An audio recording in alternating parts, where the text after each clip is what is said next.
এই সিরাজ মিয়ার নামে আমরা 80 কেজি গাঁজা একটা প্রাইভেট কার সহকারে গ্রেফতার করেছি। সেই সিরাজ মিয়ার যোগসাজশে বরফা যোগসাজশে হবিগঞ্জ জেলার শায়েস্তাগঞ্জ থানার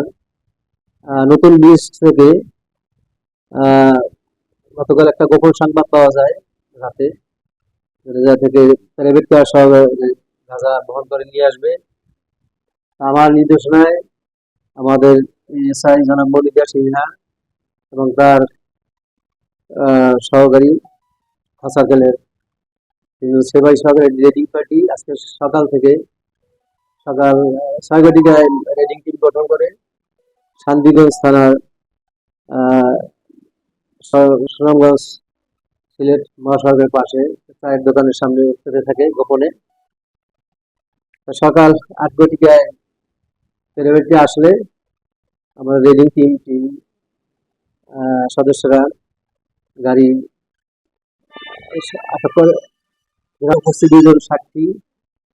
রেখে গাড়ি খুলে গাড়ির ভিতরে শুধু ড্রাইভার জাভেদ আহমেদ ছিল এবং ব্যাগ ডালার ভিতর থেকে 40 কেজি গাঁজা জব্দ করা হয় এবং আসামিকে উপস্থিত 2জন সাক্ষীর সামনে